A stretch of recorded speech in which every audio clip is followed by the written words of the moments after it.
Hello everyone, welcome to my YouTube channel. So हम last lecture में बात कर रहे थे कॉलिगेटिव प्रॉपर्टीज़ की। तो कॉलिगेटिव प्रॉपर्टीज़ क्या होते हैं सॉल्यूशन की?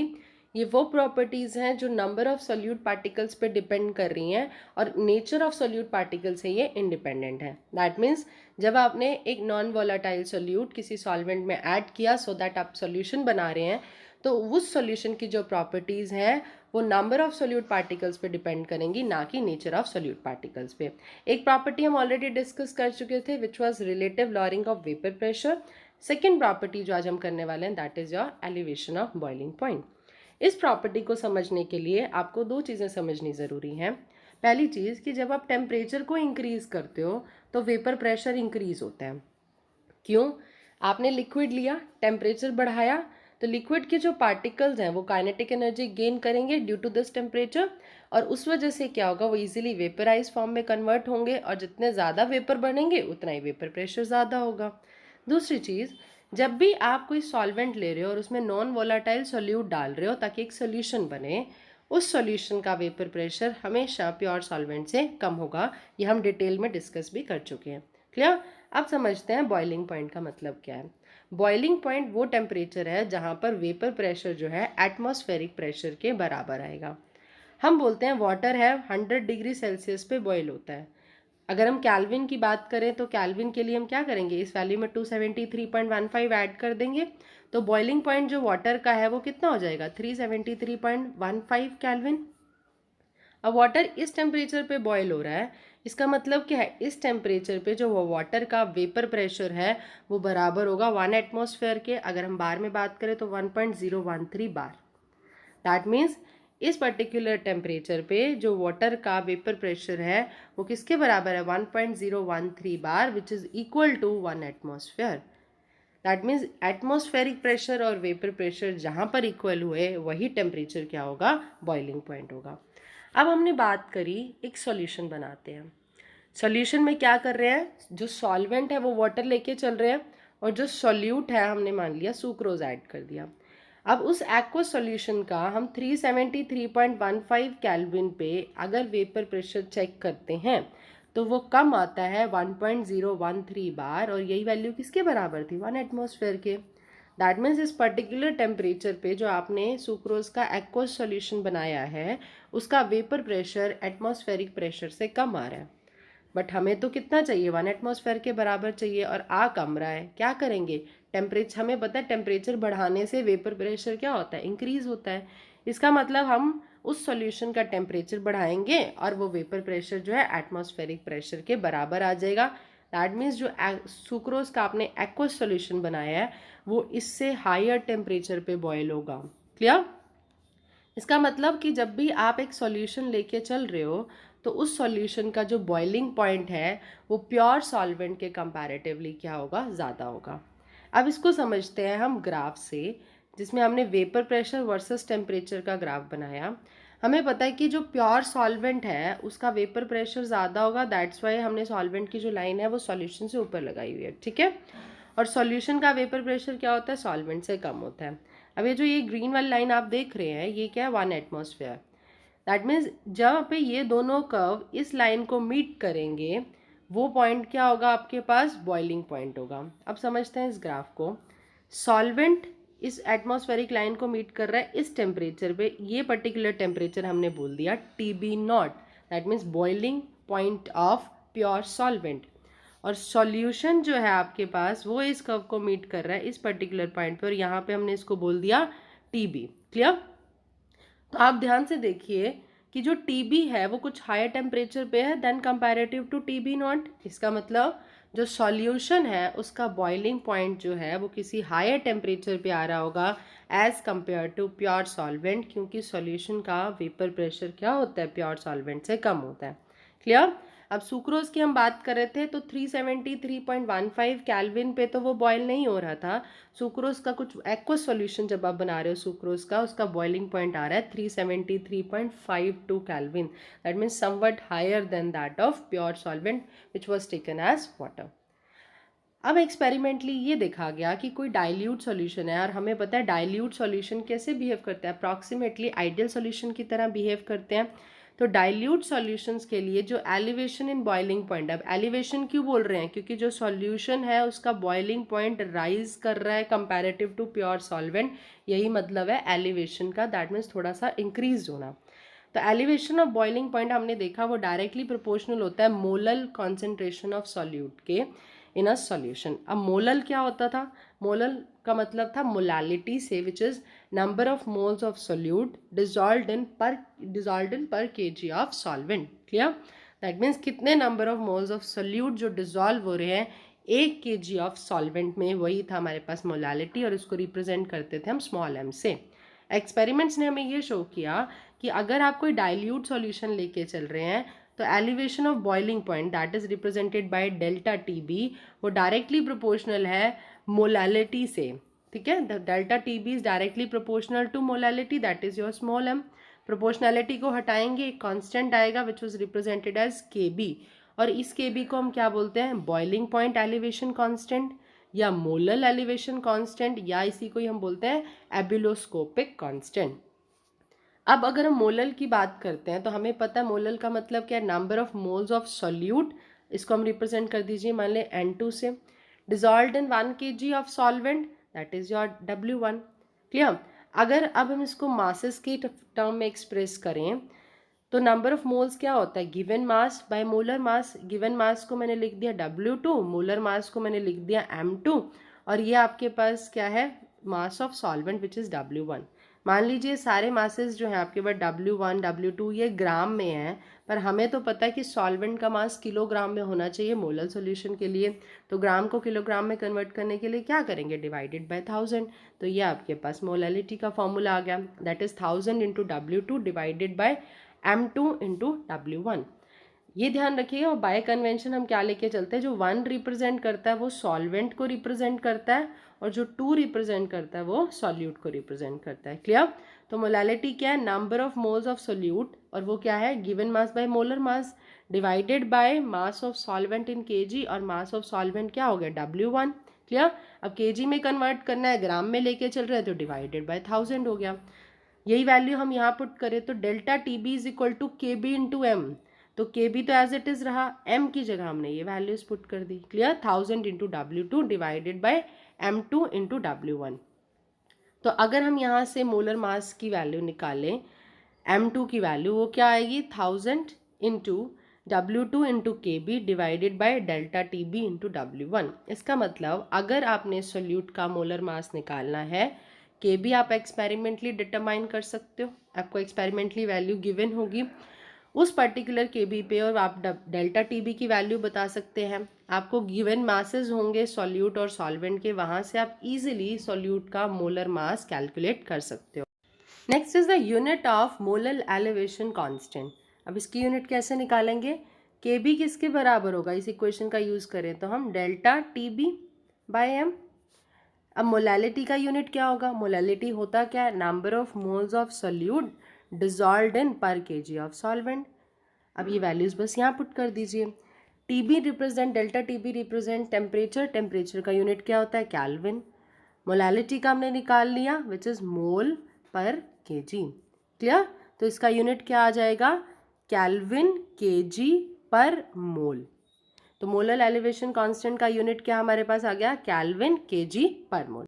अब इससे रिलेटेड हम एग्जांपल्स करते हैं। फर्स्ट एग्जांपल है 18 gram of glucose is dissolved in 1 kg of water in a saucepan, at what temperature will water boil, at 1.013 bar, and Kb for water is 0.52 kelvin kg per mole. अब दिया क्या हुआ है हमें ये देखते हैं, 18 gram of glucose, that means it is the given mass of solute which is equal to 18 gram. Clear, molar mass हम इजीली निकाल सकते हैं, फॉर्मूला हमें दे रखा है C6H12O6। Dissolved in 1 kg of water, that means it is the given mass of solvent which is equal to 1 kg। अब पूछता है हमें किस टेम्परेचर पे वाटर बॉइल्ड होगा, एट 1.013 बार। आपको कंफ्यूज करने के लिए डायरेक्टली ये चीज़ दी हुई है।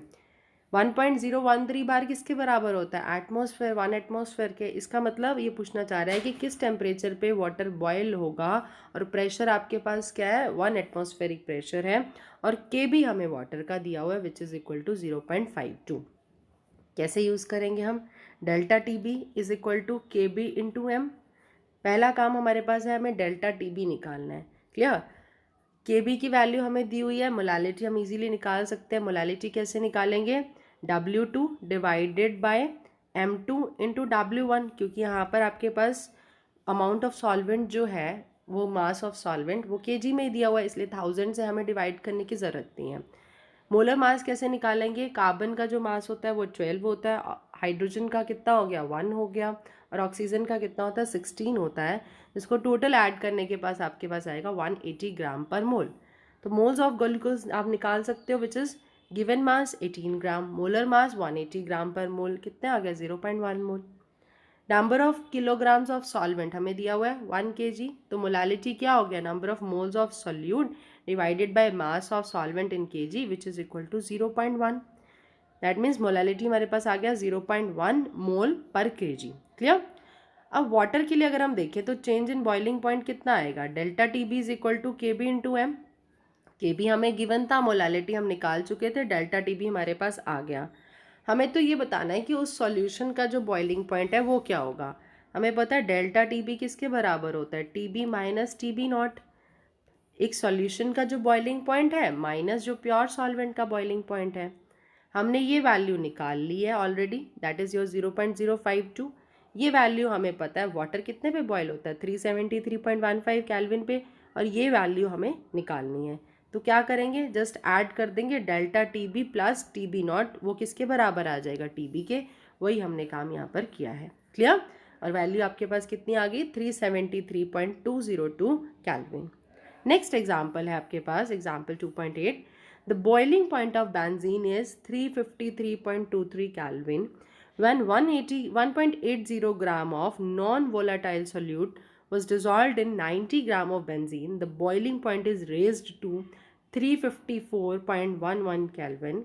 Calculate the molar mass of solute given the Kb for benzene is 2.53 Kelvin kg per mole. क्या बोला आपको? प्योर बेंजीन का बॉइलिंग पॉइंट दिया हुआ है, दैट मीन्स आपको टी बी नॉट की वैल्यू दी हुई है।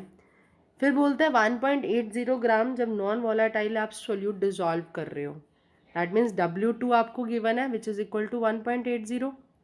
देन बोल रहे हैं किस में डिजॉल्व कर रहे हो? 90 gram of benzene, that means W1 आपको दिया हुआ है 90 ग्राम। ध्यान रखना किलोग्राम नहीं है यहाँ पर, ग्राम है, तो डिवाइड बाई 1000 होगा।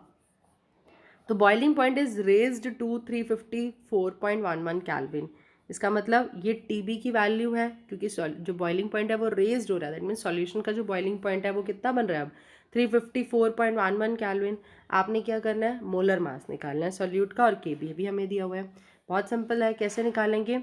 Delta T B is equal to K B into M, और हमें पता है मोलालिटी क्या होती है? Number of moles of solute, that is your W2 divided by M2 into W1 divided by 1000। ये वैल्यू हमें दी हुई है। ये डेल्टा टी भी हम इजीली निकाल सकते हैं। हमें सॉल्यूशन का टेम्परेचर पता है और हमें प्योर सॉल्वेंट का बॉइलिंग पॉइंट पता है, वहाँ से हम इजीली निकाल सकते हैं। हमें निकालना क्या है? Molar mass. M2 निकालना है हमें, W2 हमें गिवन है, W1 हमें गिवन है। क्लियर? ये सारी वैल्यूज पुट करके हम इजीली M2 की वैल्यू निकाल सकते हैं। तो मोलर मास सॉल्यूट का कितना आएगा? 58 ग्राम पर मोल। क्लियर? नेक्स्ट बात करते हैं हम important property, that is your third colligative property, depression of freezing point। अब फ्रीजिंग पॉइंट क्या होता है? फ्रीजिंग पॉइंट वो टेम्परेचर है जहाँ पर आपके पास सॉलिड और लिक्विड फेज आपस में डायनेमिक इक्विलिब्रियम में होते हैं। दूसरी तरह से अगर हम बात करें तो फ्रीजिंग पॉइंट जो है आपके पास एक वो टेम्परेचर है जहाँ पर सॉलिड और जो लिक्विड है उसका वेपर प्रेशर क्या होगा? बराबर होगा। एक चीज़ हमने पहले भी पढ़ी थी कि जब टेम्परेचर डिक्रीज़ करते हो तो वेपर प्रेशर क्या होगा? डिक्रीज़ होगा। एक और कि जब आपने नॉन वोलाटाइल सोल्यूट को किसी सॉल्वेंट में ऐड कर रहे हो सो दैट आप सोल्यूशन बना रहे हो, उस सोल्यूशन का वेपर प्रेशर हमेशा क्या होगा? प्योर सॉल्वेंट से कम होगा। क्लियर? अब आप क्या कर रहे हो? फ्रीज कर रहे हो। फ्रीज करने का मतलब क्या है? लिक्विड से आप सॉलिड स्टेट में कन्वर्ट कर रहे हो। कैसे करेंगे? कूल करना पड़ेगा। कूल करने का मतलब क्या है? कि टेम्परेचर कम करोगे, वेपर प्रेशर क्या होगा? कम होगा।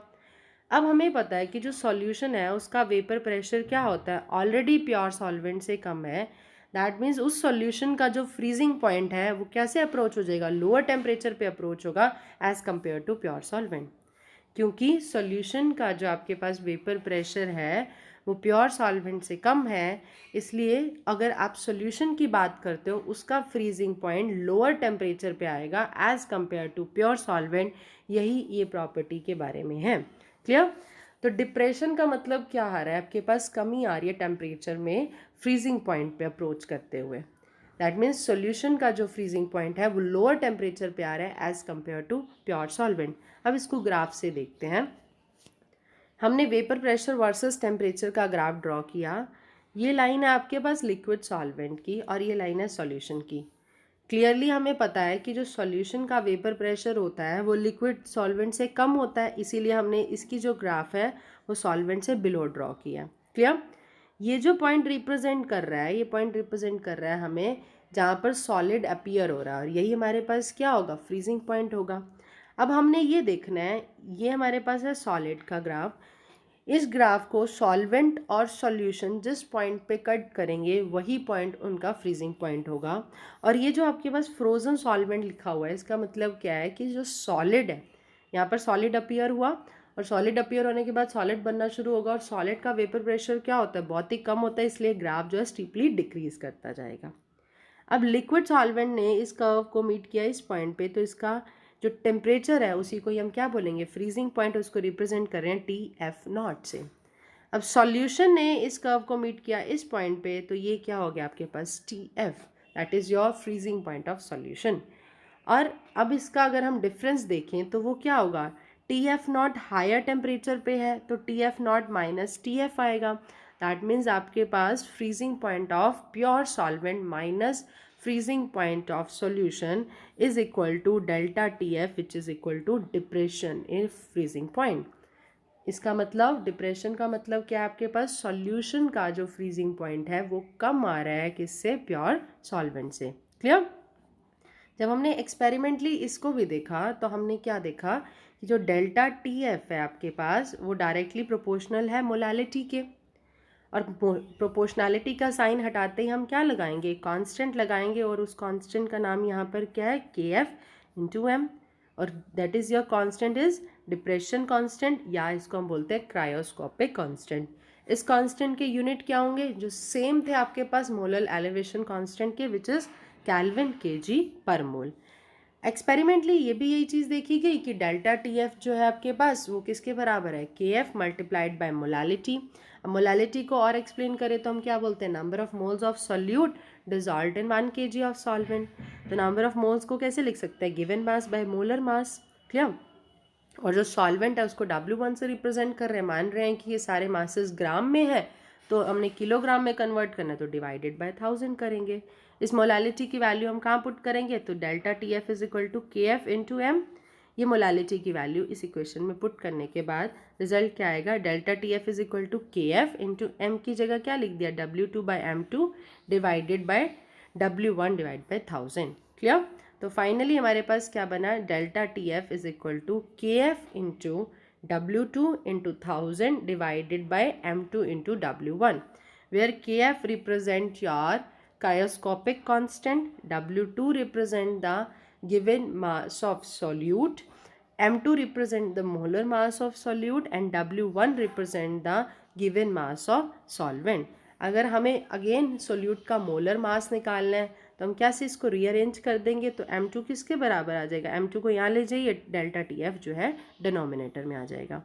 इसका मतलब अगर हम बाकी सारी क्वांटिटीज़ का पता कर सकें तो हमें मोलर मास इजीली निकाल सकते हैं।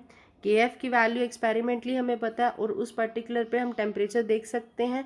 W1 और W2 आपको क्वेश्चन में ऑलरेडी गिवन होते हैं। अब जो ये KF और ये KB है, इसकी वैल्यू जो है ये सॉल्यूट की नेचर से तो इंडिपेंडेंट है, बट सॉल्वेंट की नेचर पे ये क्या होते हैं, डिपेंड करते हैं। हम इसको अब रिलेट करते हैं एंथैल्पी ऑफ फ्यूजन्स और वेपराइजेशन से। जब हम KF की बात करते हैं तो इसको हम कैसे निकाल सकते हैं, it is equal to R into M1 into TF² divided by 1000 into delta H of fusion, और KB क्या होगा, R into M1 into TB² divided by 1000 into delta H vaporisation. जहाँ पर R क्या है आपके पास, गैस कांस्टेंट है, M1 क्या है, मोलर मास है सॉल्वेंट का, TF और ये जो TB है ये क्या रिप्रेजेंट कर रहे हैं, TF रिप्रेजेंट कर रहा है फ्रीजिंग पॉइंट को, TB रिप्रेजेंट कर रहा है बॉइलिंग पॉइंट को प्योर सॉल्वेंट के। डेल्टा H और डेल्टा आपके पास वेपराइजेशन और फ्यूजन का मतलब क्या है, डेल्टा H जो फ्यूजन लिखा हुआ है ये रिप्रेजेंट कर रहा है एंथैल्पी ऑफ फ्यूजन्स को, और डेल्टा H जो वेपराइजेशन है ये लिखा हुआ है हमारे पास एंथैल्पी ऑफ वेपराइजेशन को। क्लियर। ये जो दो फॉर्मूलेज हैं बहुत ही सिमिलर फॉर्मूलेज हैं और ये न्यूमेरिकल पॉइंट ऑफ व्यू से आपके पास काम आएंगे। सिंपली आपने याद रखना है R into M1 into TF²। अगर आप KF की बात कर रहे हैं, अगर आप KB की बात करें तो क्या होगा, TB² डिवाइडेड बाय 1000, दोनों में ही आ रहा है, इंटू डेल्टा H। अगर आप फ्यूजन की बात कर रहे हैं तो आप फ्यूजन लिखेंगे, अगर आप वेपराइजेशन की बात कर रहे हैं तो वेपराइजेशन लिखेंगे। दैट मीन्स अगर आप बात कर रहे हैं फ्रीजिंग पॉइंट की तो फ्यूजन आएगा, और अगर आप बात कर रहे हैं बॉइलिंग पॉइंट की तो क्या आएगा, वेपराइजेशन आएगा। क्लियर। कुछ molar boiling point elevation constant और फ्रीजिंग पॉइंट डिफ्रेशन कांस्टेंट आपको गिवन है। अब इससे रिलेटेड हम एग्जाम्पल करते हैं। Example is 45 gram of ethylene glycol is mixed with 600 gram of water. Calculate the freezing point depression and the freezing point of solution. क्या दिया हुआ है आपको, 45 ग्राम ऑफ इथाइलिन ग्लाइकोल जो है वो 600 ग्राम ऑफ वाटर में मिक्स किया। 45 ग्राम का मतलब क्या है, W2। इथाइलिन ग्लाइकोल दिया हुआ है M2 हम निकाल सकते हैं। 600 ग्राम ऑफ वाटर में आपको मिक्स किया, दैट मीन्स यहाँ W1 दिया हुआ है। आपने फ्रीजिंग पॉइंट डिप्रेशन निकालना है, निकाल सकते हैं हम बहुत easily, that is your TF आपने निकालना है। TF किसके बराबर होता है, KF इंटू M। क्लियर। अब यहाँ पे KF इन्होंने क्यों नहीं दिया, क्योंकि इन्होंने आपको एक पीछे टेबल दिया है और उस टेबल की हेल्प से आप इजीली KF बता दोगे। तो हम निकालते हैं इसको। सबसे पहली चीज़ मोल्स निकालते हैं। मोल्स ऑफ इथाइलिन ग्लाइकोल क्या होंगे, given mass by molar mass. जब आप इसके मास को कैलकुलेट करेंगे तो कितना आएगा, 62 ग्राम पर मोल आएगा। अब मास ऑफ सॉल्वेंट हमने देखना है केजी में, यहाँ ग्राम में दिया हुआ है। केजी में करने के लिए क्या करेंगे, डिवाइडेड बाय 1000। मोलैलिटी निकालेंगे 0.73 डिवाइडेड बाय 0.6, क्योंकि मोलैलिटी क्या होता है, number of moles of solute divided by mass of solvent in KG. तो डिफ्रेशन फ्रीजिंग पॉइंट डिप्रेशन क्या होगा आपके पास, डेल्टा TF। KF आप पीछे वाले टेबल की हेल्प से देख सकते हैं, इनटू मोलैलिटी। क्लियर। तो फ्रीजिंग पॉइंट आपके पास जो डिप्रेशन आ रहा है वो निकाल लिया हमने। अब देखना है हमने freezing point of solution. Freezing point of solution कैसे निकालेंगे, हमें पता है डेल्टा TF किसके बराबर होता है, TF0 minus TF। Clear. TF0 minus TF, हमें ये TF की वैल्यू निकालनी है। क्लियर। और ये TF0 आपको पता है और डेल्टा TF आप ऑलरेडी निकाल चुके हैं, तो क्या होगा, it is equal to TF0 minus TF which is 270.95। Next example is 1 gram of known electrolyte solute dissolved in 50 gram of benzene lowered the freezing point of benzene by 0.40 Kelvin. The freezing point depression constant of benzene is 5.12 Kelvin kg per mole. Find the molar mass of solute. हमें क्या निकालना है, solute का molar mass निकालना है। क्या क्या given है, 1 gram of non electrolyte solute, that is your W2 is equal to 1 gram, dissolved in 50 gram of benzene, that is W1 is equal to 50 gram. Lowered the freezing point of benzene by 0.40 Kelvin, that is delta TF is equal to 0.40. The freezing point depression constant of benzene is, that is KF is equal to 5.12.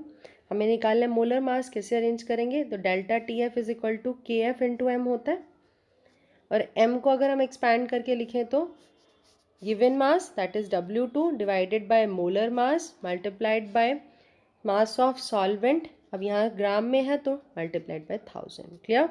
अब हमें ये वाली value निकालनी है, इसको rearrange करेंगे तो क्या आपके पास आएगा, M2 is equal to KF into W2 into 1000 divided by W1 into delta TF। ये वैल्यूज से हम मोलर मास ऑफ सॉल्यूट निकाल लेंगे which is 256 gram per mole. Clear. अब इसकी एप्लीकेशंस क्या होती हैं डिप्रेशन ऑफ फ्रीजिंग पॉइंट की।